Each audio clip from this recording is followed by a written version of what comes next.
Welcome to Houston House at South by Southwest.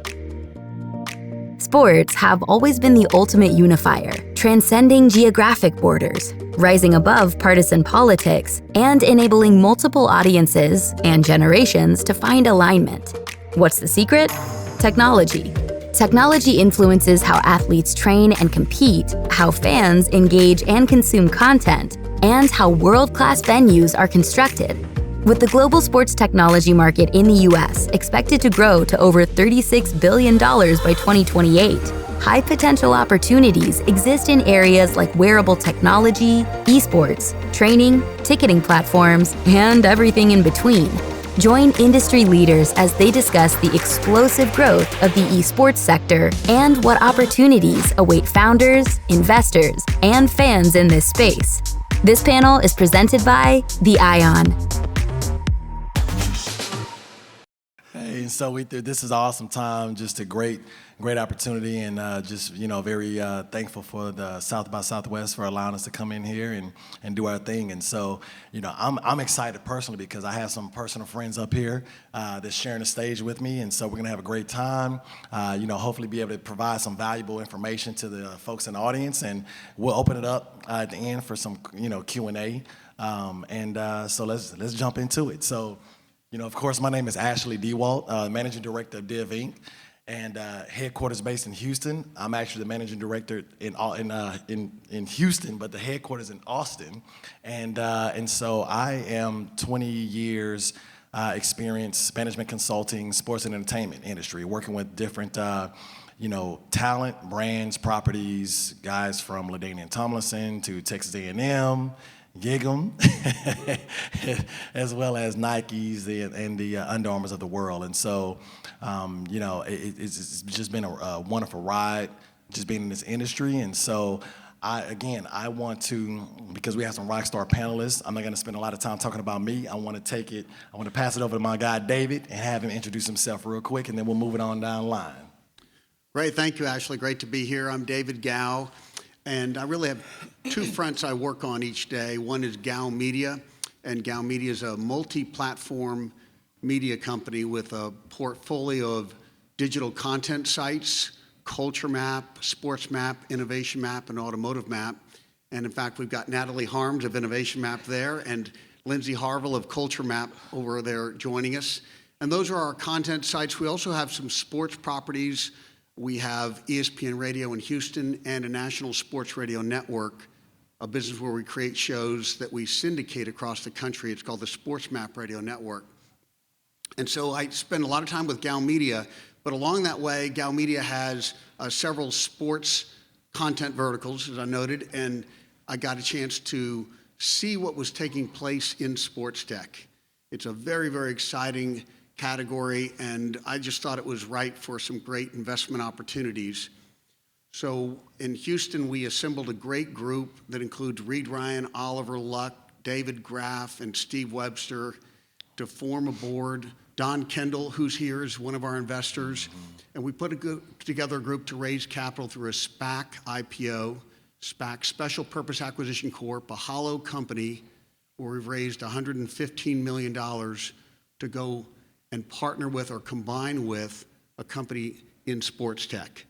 So those are my two fronts, Gow Media and the SPAC, which is called the SportsMap Tech Acquisition Corp. Great, thanks, David. My name's Chris Buckner. I'm the founder and CEO of a company called Mainline, which is an esports tournament software company that primarily focuses in the collegiate esports space, but we obviously work in amateur esports, semi-pro. We've worked with some pro teams in the past, but like I said, we allow for the universities to run their esports programs, build their teams, seeding, bracketing, prize distribution, and I'm actually here because of David Gow. David Gow was like the first person in Houston in my first company back in 2013, 2014 to show interest. So I think it's kind of cool. I get to sit up next to him because it's because of him. So thanks so much. Just, I accept no responsibility for whatever he might say. He's Let's like, just be clear. I don't know this guy. There's a little separation we need right now. Hi, everybody. I'm Lori Burgess. I'm the Chief Operating Officer for Beasley Esports, owned by the Beasley Media Group. We got into esports. We are a large radio operator throughout the country and made a strategic decision back in 2018 to enter what we consider to be the sports tech space with next generation media targeting gamers, if you will, and Gen Y, Gen Z.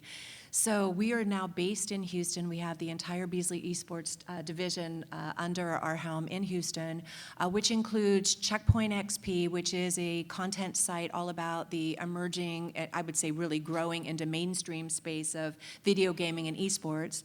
Checkpoint on Campus that covers content across college campuses that is just awesome. And we work with a lot of the colleges and provide internships with them in Houston.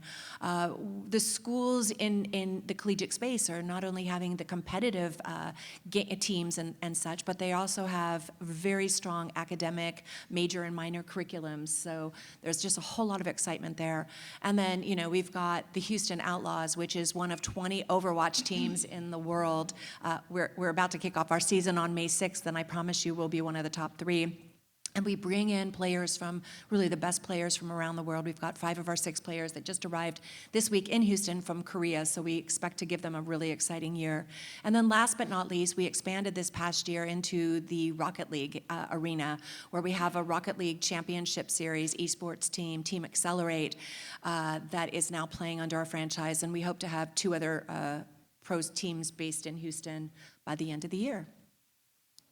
Awesome, awesome. And so, you know, just and there's multiple things that we're going to get into this morning, but you know, there's a lot of activity going on just in sports tech, and so, you know, at DivInc, what we've done is we've recognized that, and we've recently launched a sports tech accelerator, and that will be kicking off at the Ion actually next month, and so we're going to be focusing on esports, fantasy and sports betting, health and wellness, and a fan experience, and so.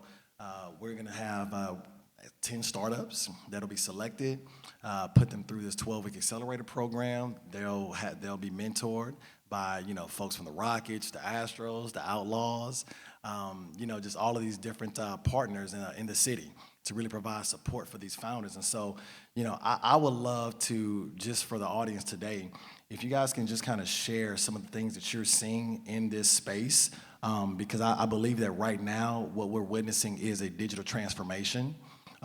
When I think about all of the things that are going on in this space, like the video talked about, it almost reminds me of the early 90s when I was a kid watching Magic and Michael and Larry Bird and John Stockton. It's like the first inning of all of these things that's going on in the sports tech space. And so can you guys just kind of describe some of the things that you're seeing, whether it's, you know, a lot of activity with NFTs, metaverse, anything and everything that you guys are seeing out there, just kind of share with the audience, you know, kind of where things are leading to.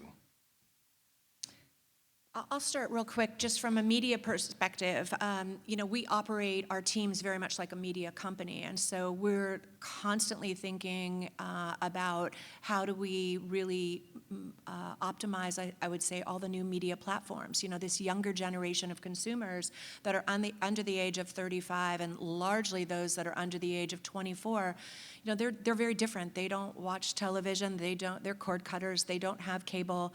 Their primary media platforms are, you know, Twitch and YouTube gaming and Twitter and TikTok and Discord and all these kinds of things. And so, you know, it forces a company like ours to understand that if we're going to cater to this younger demo, we need to make sure that we understand, you know, what kinds of media platforms matter to them, and then tied to that, what kinds of entertainment matters to them. You know, they're interested in gaming, they want authentic experiences, they are not interested in advertising the way we've all, you know, experienced it. So we're really very focused on this younger generation and figuring out how to capitalize on them. And then, of course, from a monetization perspective, you know, we need to identify brands, businesses that are thinking about, you know, how they're going to evolve and ensure their success for the future, because they can't continue to just market to boomers and Xers. It won't necessarily end well for them. So that's kind of the space that we're playing in.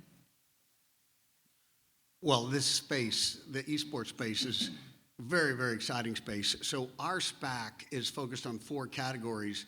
Esports is one of them, but I would say about all categories, there are multi-billion-dollar industries being created almost overnight across these 4 categories of sports tech. And when you think about esports, and they will illustrate it better than I could describe it, but there are at least the 4 C's, right? There's a whole new wave of competition happening in the digital realm. There's all the content they're creating, the community around it, and then the opportunity for commerce. So it's a really, really exciting space. There's going to be explosive, exponential growth in esports. From our SPAC perspective, that's one of the 4 categories where we're applying our focus. We're also looking at fantasy and gambling, the digital platforms that are creating opportunities there. We're focused on health and wellness, which is an extraordinary category when you think about the advent of wearables, the way that software and hardware are enabling things like Peloton, changing the way that people train, perform, coach, and recover. The software and technologies and hardware around that are really exciting for health and wellness. And then fan engagement, and that includes all the different ways that fans connect to their passion of sports. And that can include the way you buy tickets, the way you clear through a stadium, the service you get at the stadium, your delivery of food to your seats. There are all kinds of new means to engage fans and enhance the fan experience. So those are our 4 categories in the SPAC front. And really, when we started our effort in SPAC, we had those 4, and then we see even beyond them, hard to categorize in them, models like what's happening in the NIL space, in the collegiate arena, name, image, and likeness. It's going to be a multi-billion-dollar industry literally overnight. And there are new platforms emerging there that are really, really exciting. And they don't really fit in any one of those neat 4 buckets that I just described, but it certainly is tech-enabled and it's focused on sports, and it's just another illustration of the exciting opportunities in sports tech. No, those are all great points. And I was just there was an article I was reading and checking out the other day, and it was talking about like with these young consumers that are playing games like Minecraft, Fortnite, Roblox. They're like 13 and under. And so, that's why you're starting to hear about the Nikes, the Microsofts. They're now doubling down to reach that audience because they're not watching traditional TV. They're on Roblox all day. I'm sure everyone in this room who either has kids or grandkids, they've heard these kids run around playing Fortnite, for hours. And so that's why, I feel like there's huge opportunities in this space.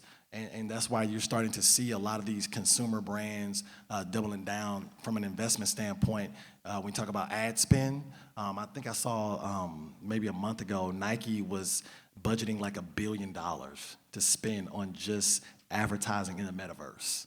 And so, to most people, it was like, wow, that's crazy. And then you have Microsoft that recently acquired it was an Activision. They're acquiring it by the end of the year, yeah. Yeah, and it was like, what, $65+ billion acquisition? Yeah. All cash. Well, and one of the reasons behind this, and correct me if I'm wrong, but there's a lot of different reports. If you're looking at like Newzoo, it's obviously makes the esports market look really great, but the average viewer for the NFL, I believe, is 54 years old. The average viewer for MLB is over 60. And the average viewer in the esports. Excuse me, you looked at me when you said over 60. Did anybody else see that? The average age, and then esports, it ranges, but conservatively, I think 34, 35 is the average. Yeah, Overwatch is 24, I mean, it is young. It's wildly young, affluent, so it's kind of a dream industry. And then when you talk about the metaverse or the multiverse, it lends itself to a scalable brand, meaning you can, you look at the Overwatch League or even the League of Legends, their pro league. Those were backed by Overwatch League was backed by Robert Kraft for $300 million. I think that's how they launched it. So you're also starting to see like traditional sports models fit into the esports space, but it is like a dream target demographic in my eyes. And they know that stuff way better than I do, but I just like reading it because it makes me feel good. And the funny thing is that like just over the last 3-4 years, you started to see a lot of the models in traditional sports they're all happening in esports. And like, for example, you had a sports startup called Coach Up that what Steph Curry was one of the founders of, that was acquired several years ago. Now there's a esports coaching platform called Medify, and they were able to raise $25 million. And so, you have all of these different esports startups that are launching that have similar models as traditional sports. For example, the esports coaching now. And so, that's just one. You have Gamer Sensei. You had, of course, what Buck does at Mainline. And so, I mean, there's a huge opportunity, I think. And I was going to say from you guys' perspective, when you talk about, because Buck, you're working with a lot of these universities, colleges, with Mainline.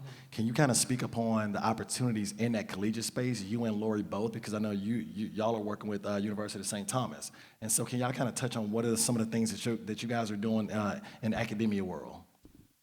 Sure, I'll just briefly say it's kind of crazy that nowadays the hundreds of schools give scholarships for gaming now. So like when your parents used to say, what good is that going to do you?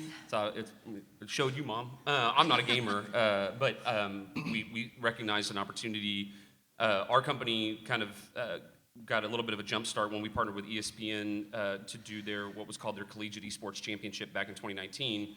And that's why we really entered the space, was if ESPN was getting into the college esports space that hot and heavy, we actually pivoted our entire company model, took our software and white labeled it for the universities. And so now we work with, we've been in 400 universities officially, and then over 1,000 from a rights perspective. But it's just growing really, really quickly. And I'll let Lori talk about this because she actually has an even closer relationship with St. Thomas. But what they're doing, as just an example of how aggressive college esports is getting, is they're going and getting former pro players, which, by the way, it's really funny. You age out in esports in some titles at 18, 19, 20 years old. Like, that's old for some game titles. But they've actually gone and given full ride scholarships to former pro esports athletes out of South Korea, if I'm not mistaken, to now come back. So there's just kind of like this frantic growth of the college space. Yeah, I mean, I think that something is pretty different in esports compared to traditional sports. Think about the idea of a young kid being a great athlete, from junior high school, college, and then potentially pro. Up until recently, it's really been that there's been a young gamer that we would be competing at the elite level, and then they would not go to college. They would skip right over college and go into pro. What's happening, though, in the last 2 years is it's just profound that's happening. If you haven't checked in with the universities and colleges that you guys went to, check, because I would pretty much make a guess that most of your schools do have major dollars being devoted to esports. The problem is schools don't know how to handle it. They don't know if it should be managed by the business school, strategic, should it be by an athletic director. It varies on every single college campus, but again, that's going to change. The top schools in esports collegiately are not the ones that we would all envision would be D1, D2, the D3 schools. I think personally in the next 3 to 5 years, it's going to look just like what we see in football and basketball and everything else, as more and more schools are waking up and realizing that, hey, if we want to attract the best students, we need to have the kinds of learning experiences that they require, and they want to be involved in stuff that matters to them. And esports, video gaming, game design, all that kind of stuff, game marketing, super important to this group, content, broadcasting. So it's changing around us as it relates to University of St. Thomas, and this is what I think is kind of cool. We've watched that. Ashley actually and I were working together when University of St. Thomas decided to dip their toe into this in April of 2020, right at the beginning, of COVID, if you will. And now fast track, oh my gosh, almost 2 years later, we're in a situation where they have four collegiate teams. They're soon to have an academy team. They have 3 different majors. They have all their athletes on full ride scholarships. I mean, it's just transformative. And what we've done with the Houston Outlaws is we actually took one of their communications majors that is on their Overwatch team. So he's playing, at the collegiate level. And he's also an intern with our social media director for our Overwatch team. So they're getting really solid experiences. And imagine you're a kid in college, you're playing on your team, and then you're getting to hang out with professional players. I mean, it's kind of a dream come true. It's what Ashley got to do when he was in college. So, it's all happening, and it's really, really exciting because it really reflects what the interest level of this next generation is. And again, for businesses and investors, there's a huge opportunity to seed yourself in this space for the future. Now that's awesome, and for the next couple of minutes, I want to kind of talk about digging deeper with this collegiate space and all these opportunities because, just from my experiences, when I was actually teaching at the University of Houston, I was teaching the actual esports, the business of esports at University of Houston, and so, this was for several years, and a lot of these. It was a real quick funny story. One of the students that was in my class, we were over at the Wolf Center for Entrepreneurship, and he was like, "Professor, I'm going to be gone for an entire week," and I was like, "Dude, where?" He was like, "Well, I'm going to Dubai," and I was like, "Okay, for what?" And I was like, "You need to have a good reason." And he was like, "Well, I'm getting ready to go and compete in a esports tournament. I play for Ghost Gaming," and I just, for me, I was like, professional gamer. And so it automatically made me think about who else was on that campus that was a professional gamer that no one knew about. And I would walk the halls and I would see students in the business school literally playing Super Smash Brothers, all of these different games. I mean, literally the entire classroom had these big screens gaming, all these business students gaming. And so this was like 3 years ago. And that's when I was like, wow, these universities have no idea. Now they're starting to your point, wake up and understand how important this is to address at the collegiate level with these students that are in the engineering school, the business school, that have a passion for gaming, and how can they actually, provide pathways when you talk about career opportunities. Because a lot of students that I would speak with, they were just used to traditional sports careers, and whether that was working in ticket sales or whatever the case may be. And so eventually there's a website for some of y'all, if you want to write this down, called Hitmarker. And Hitmarker is probably like the leading job website for esports careers.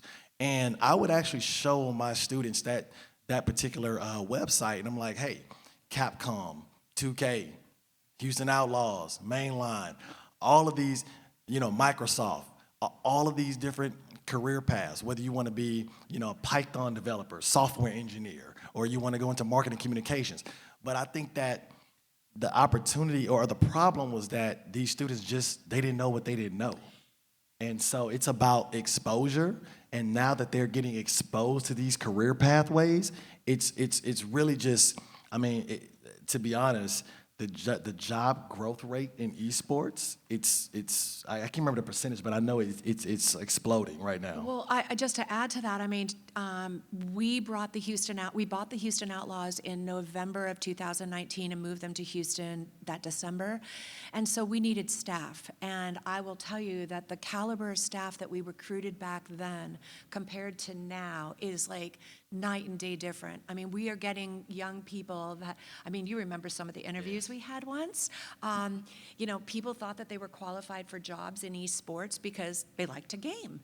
And, I was a magazine publisher. I didn't get into magazine publishing because I like to read magazines. Like, it's a farce. And so now the caliber of talent that's coming in is just, oh my gosh, so much more educated, so much more armed professionally. And it's finally bringing the true business caliber individuals into the field, which is so critical to transform. Yeah, recently, NC State, they received $16 million to build out their entire esports curriculum, center, programming. And so, you're going to start seeing this happening across the country. I remember this was maybe about 4 years ago, University of Houston downtown. They had their esports arena, and I was, taking a tour of it, and then the first thing I thought was, and again, I'm coming from sports and entertainment, I was working with, different universities when it comes to, as it relates to recruiting. And so when I saw their arena and I saw all these students in there, the first thing I said to the dean is, you guys are using this for recruiting, huh? And he just laughed and shook his head, was like, you know it. And so I think I saw this 4 years ago, and to your point, you're only going to see that more. For those universities that want to compete for those top academic, students, that's something that they're going to have to be able to use to draw them, to recruit them to their university. And so, I think from a collegiate standpoint, Buck, I would love for you to kind of speak on, what are you seeing in terms of, sponsorships and working with these different universities when you talk about like just the pandemic and how that was able to unlock opportunities for Mainline to completely just go to the moon at that point. Just kind of if you can talk about that experience. Yeah, we were very fortunate in, which I know it's horrible to say, but COVID actually really helped our company because we are a white labeled software solution. And so what ended up happening is the largest multimedia rights holders in the college space, so like Learfield IMG, Van Wagner, Playfly, all of these groups, that what they do is they kind of own the logo marks for the individual schools, and then it's their job to resell against those the IP of the school. And when COVID hit, they lost all their physical inventory, so like in-stadium advertising was completely wiped out because nobody was going to the games. They weren't even allowed to go to the games. So they lost all of their ad inventory, and we just happened to be this like software, brand new, white labelable, that had caught the attention of about 30 Learfield properties. Learfield's the largest in the space. They have about 85% of the D1 market already locked up when it comes to traditional sports. So they used our software once COVID hit and expanded it so that they had an online stadium for the first time, so that they could either do make goods or sell that inventory with our software. So we quickly got into almost 100%, I think it was like 96% of the Division I market. Mainline had signed through the multimedia rights holders. Now, the industry is changing so much that I don't know what the future looks like from a multimedia rights holder's perspective, because as Lori said, in esports, and I know we're concentrating a lot about college and esports when I know this is about sports tech, but in the college space, one school will run it through student activities, one through rec, one through athletics, and so it's still unknown. And but that's how we really got in, and then they were able to get huge brands involved in esports, which is a good thing. I mean, that's how college football blew up back in the 70s and the 80s, was Adidas and Nike competing against each other during that time.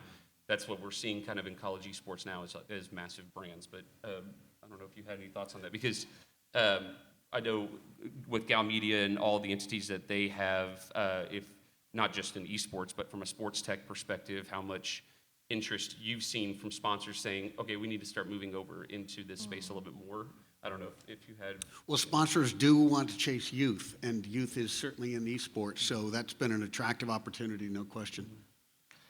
And I was going to ask you, just from your perspective, David, as far as what you're seeing in that, venture capital space, as far as deal flow and, things like that, can you kind of speak on, because I think a lot of times when I've had conversations with folks, they don't understand how much deal flow there is. And when you talk about all of these startups that are in sports tech, they think that it's, it's not a lot. And it's like, okay, no, this is global. Sports is global. And so I remember just from, my experiences working with Stadia Ventures, which is a sports accelerator / venture firm, and I was one of the lead mentors, investment advisor.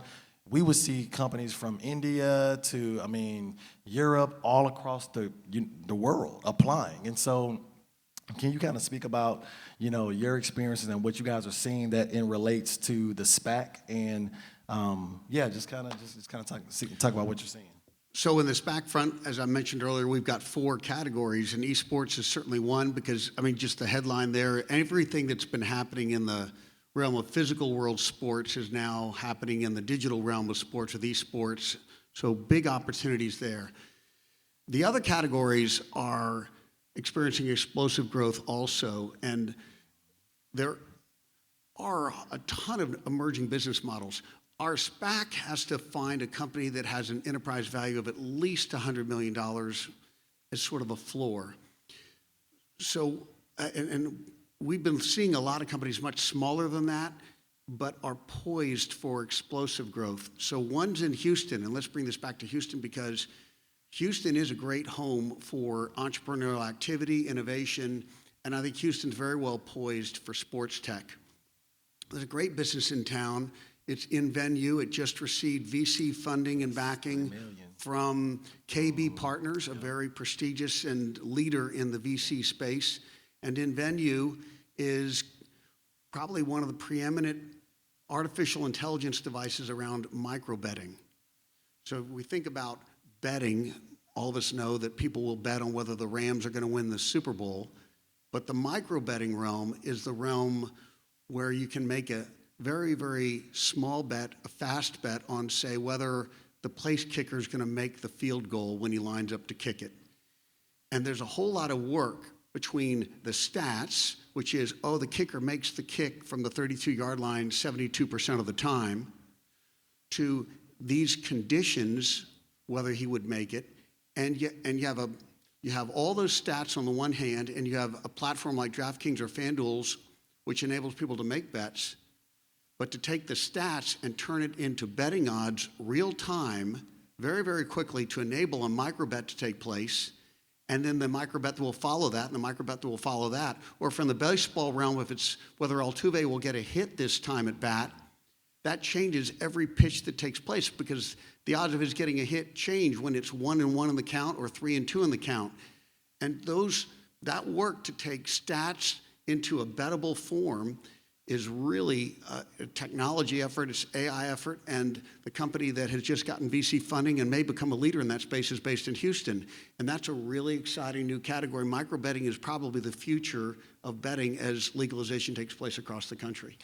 Yeah, it's funny. In venue, that news was maybe like a week or two ago. They just closed at like 3 million plus, and it was really interesting when you just think about just in a sporting event, whether it's basketball, football, baseball, whatever. You're talking about hundreds to thousands of these micro bets, and that's like I said, that's just a massive opportunity for to drive revenue. Yep. For in venue, or DraftKings and FanDuel, and so, just so everyone is aware, like the sports tech industry is projected to grow by 2028 to $36 billion, and so that's why we're up here today talking about it, because it's a huge opportunity. And so I would love to get each of your thoughts on, what are some things that you see as far as challenges in this space based upon all of, you guys' experience, but then also where there's some opportunities in this space as well, knowing that it is projected to grow, to, that $36 billion. I think from an opportunity, let me address not where the opportunity is, where the challenge is. I would say the biggest challenge that our group faces is really, it's really based on the fact that esports is still like new. I always say that it's still on first base. Some of these people have been involved in esports for 15, 20 years, and so they get really upset when you suggest that the industry is still at its infant stage. It is going mainstream, but I bring that up because, as we all know with any business, we need to drive revenues to support it, to make our business be viable. And, we're dealing in our space with national brands and advertisers and even local businesses in Houston that, maybe there's one person in that organization that likes video gaming or esports, but most people don't get it. And so they scratch their heads and they just think people get paid to play video games? It's just crazy. And so, there's a whole lot that goes into convincing brands and proving to them that they can get incredible results. So I would say, making our brands be financially viable is, I'd say, our number one priority right now, because more resources, more revenue coming in means more resources to grow and expand. From our position, again, not to be too hyper-focused on college, but we were the first software company certainly in college esports that was putting the IP of the publishers. So the difference between esports and sports is the NFL doesn't own the game of football. Like, they can't pull over on the side of the road if kids are playing football in a field and they have like a sponsor out there. Like, they can't stop the game. Whereas at esports, the publishers own the ball, and they can really dictate a lot of things in very good ways and in very challenging ways. So I think moving forward for our company, it's the relationships with the publishers. Where is that going to go? Where is the focus going to be in terms of the structure? Is this going to fall under student activities, rec, athletics? We're agnostic, our software is, so that doesn't matter.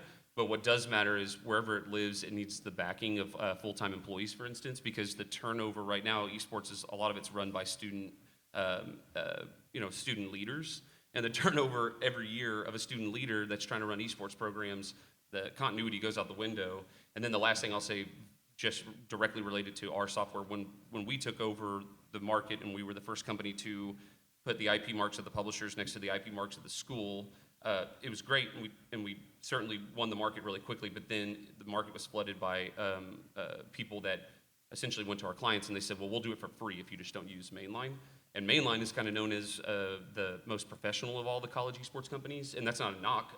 We just have been very fortunate we had really, really great partners that enabled us to grow and get rockstar people, but it's also a challenge because our clients constantly are like, hey, can you go lower? Because I've got 5 companies that are saying they'll do it for free just so that Mainline doesn't have market dominance type of thing. So it's been a constant struggle for us. And then David, like from your perspective, from an investments perspective, what are some of those challenges and how can those challenges be addressed? So from the investment perspective and thinking about Houston as a city that would and can be a leader in sports tech, one of the things I'm excited about is that, well, here we think about the life stage of a sports tech company, and you've got an accelerator that will help young sports tech startups. Then there's venture capital funding to come, and then here we sit as a SPAC waiting to do a combination with a very large sports tech company. And so I think in Houston, we have an opportunity to connect some dots here. We're sitting here, you're at the early stage, I'm at the more mature stage of sports tech. I think we have an opportunity to form a sports tech VC firm, much like a KB Partners or a 76 Capital, which are leaders in sports tech VC investing elsewhere. We could do that in Houston and then meet every life stage of a sports tech company. And rounding those 3 levels out would be very meaningful in attracting sports tech ventures to the city. Great points. And I think that is why, in our opinion, Houston, and working with these other cities like Austin, San Antonio, Dallas, that's why we feel so strongly that there's, literally Texas can be that sports tech capital hub, starting in Houston where we have all of these different, I would say a flywheel. We have this flywheel where, we're just, pumping out these startups and making sure that they're positioned for success. And I think just from an accelerator standpoint, one of the things that I saw just from my experiences with Stadia was that it was the vast network that Stadia had that really added value to those startups when you're able to go and have a conversation with a C-suite executive, with a professional sports organization, if you're a founder. And so that was, when you talk about the strategy, when I wanted to launch this accelerator for sports tech, I wanted to take some of those best practices and learnings from my experiences at Stadia and be able to align with these different pro teams and colleges, the Rice, the University of Houston, the Prairie View A&M University.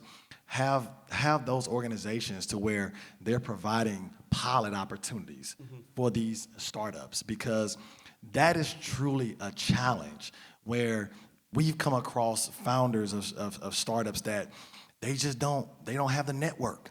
So they can't get a call back from a pro team or a university. I mean, Buck has experienced it himself. And I mean, thank God the pandemic, well, I'm not gonna say thank God the pandemic happened, but it was a great situation for him because they were actually answering their phones. And so that's when he was able to take Mainline to the next level and not look back. And so saying it to say that I really wanted to align with these particular stakeholders to provide those pilots, but then also, reach out to these sports tech focused venture firms like the KB Partners, having them involved as mentors, as advisors, because at the end of the day, it's all about relationships. And if these founders are able to build those relationships with the folks that very well might invest in them, it has to start with the relationship first.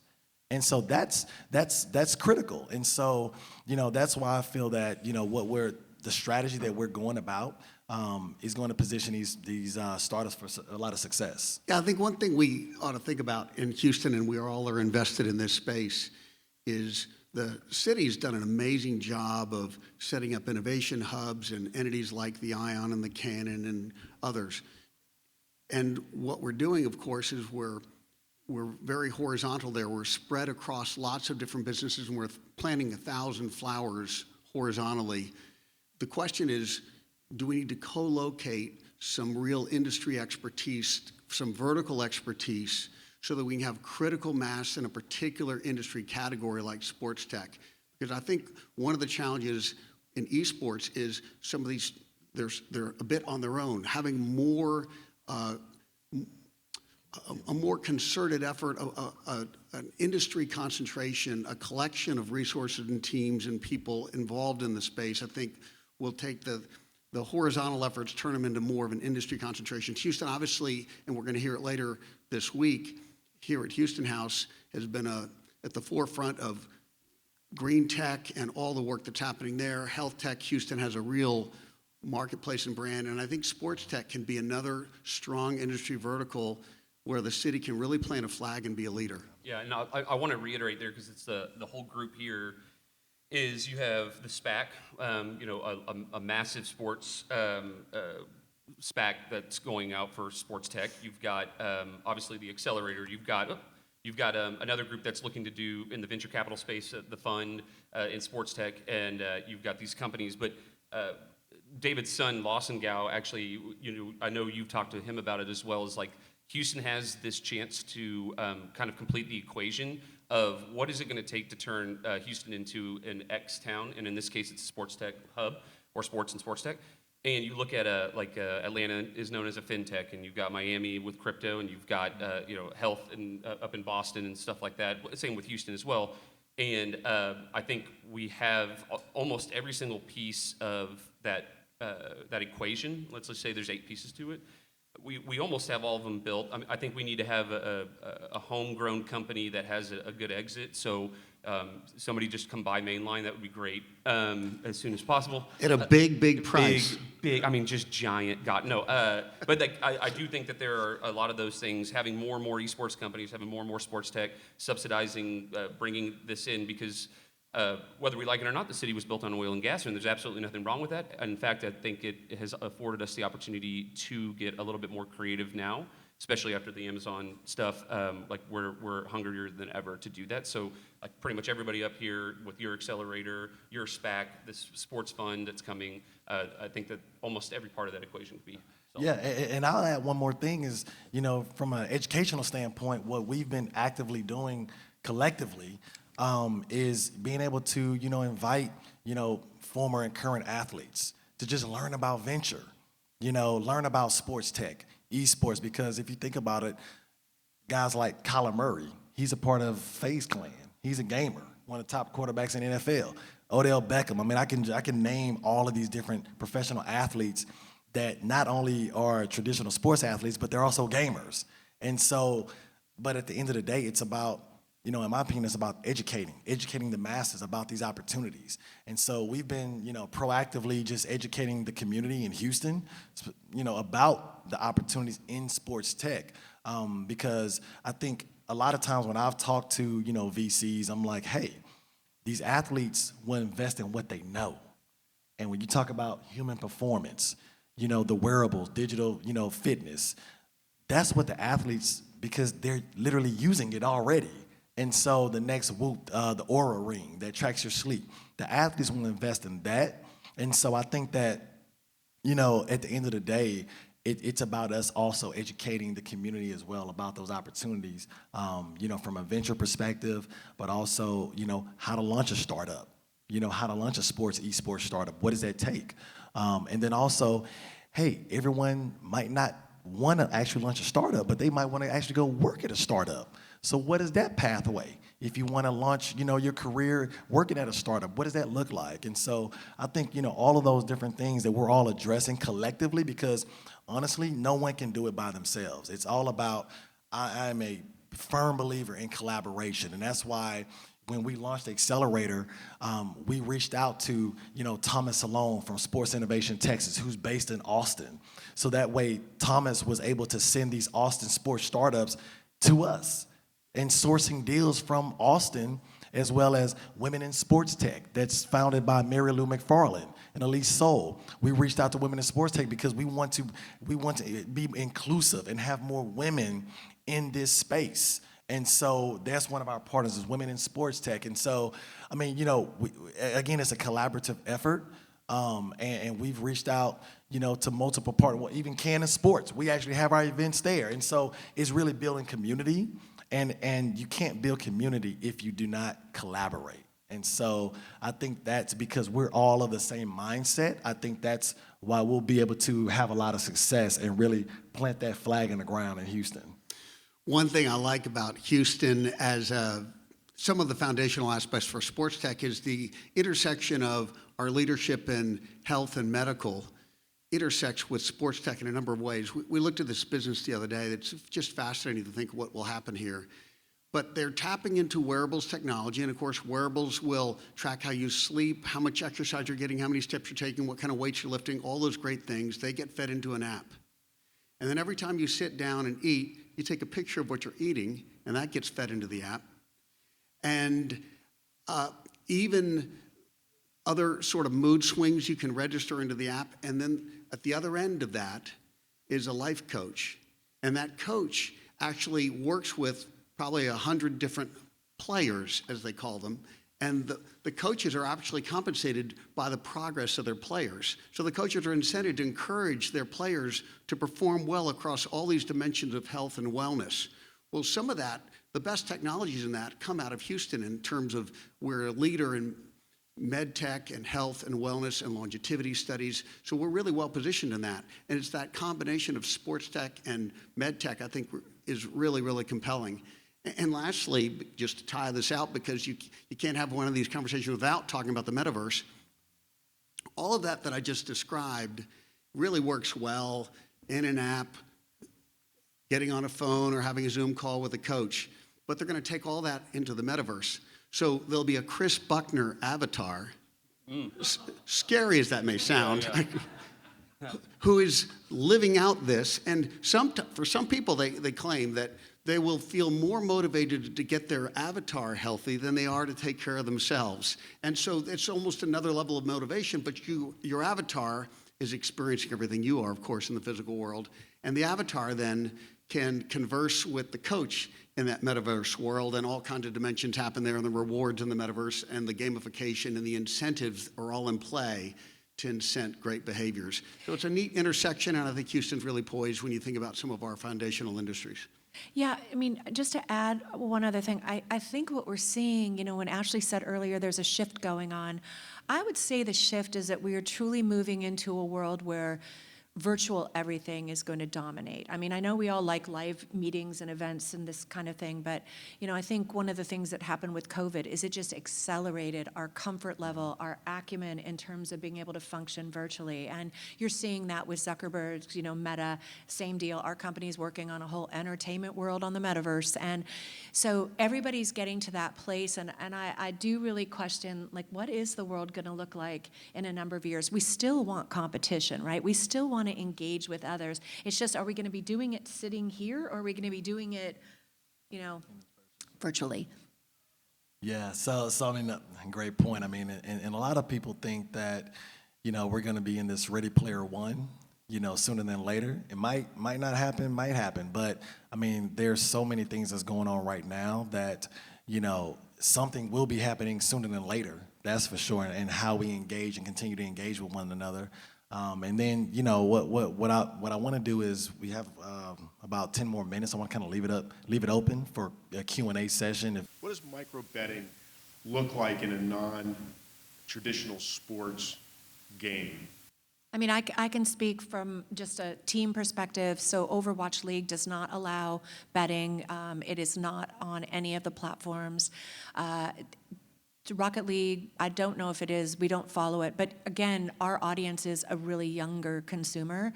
I think your point, it's something I worry about all the time. I am not keen on it moving into this space. Our players are pretty conditioned. I mean, it's just a whole culture with the players to win. But you're absolutely right. If someone is motivated to potentially change the outcome or not train as hard, the demands of training are really aggressive. But if they're financially rewarded or reinforced or whatever for not training as hard, which might have an impact on the game, it's a problem. In Korea, they're completely cracking down on situations where actually something little similar is going on, and that is that players are they're buying accounts. So I might be a really good player, and you guys buy my account, and so that you can look like you're a really good player too. You get found out. But there's a huge stigma against it, and they're trying to keep those players that are getting caught helping someone buy an account to be banned from the game. So there's just a whole lot going on. I'm really concerned because it's a younger market. These kids, like I said, have not gone to school. Most of our players are under the age of 22, so they just don't have the maturity and the experiences, and some of them don't speak English, so it's a whole nother issue that we deal with. Can you imagine Pete Rose? Yeah, exactly. Today in esports? Right. It's just throwing everything. I mean, I suspect gambling inevitably will be a part of esports, but like the NFL, they're going to have restrictions on players not being able to do it. But interestingly, micro betting does create, I guess, a stronger potential for players to be bought, right? I mean, on a dark day, somebody might be more willing to miss a field goal or just to strike out at one at bat, to use a traditional sport example, strike out one at bat than to throw a whole game. And so, yes, you could be manipulated much more readily, I think, in micro betting. So the restrictions and regulations are going to have to be in place to sanitize that. All right. Awesome. Anyone else? I will say this, all the way back in 2017, Mainline got started as a subsidiary of my first company, and in 2017 we were running the largest North American PUBG tournaments with Bluehole, which is the publisher, back when it was in beta and coming out of beta, and we were on Bovada all the way back in, like, our tournaments were on Bovada all the way back in 2017. Obviously that's like offshore, and we had to tell all of our employees, like, can't bet. Now our employees aren't participants, we just kind of like run the operations of those tournaments, so it wasn't the same as like a player. But it's funny you brought up striking out and missing a field goal. All you would have to do is just tell a guy, a field goal kicker, like, hey, I'll give you $5 million if you just miss one field goal if you end up doing it. Because then when that opportunity comes in the game and in that app, they could say, like, okay, here comes a field goal, I told them. So that's kind of terrifying to think about, that it could go that way.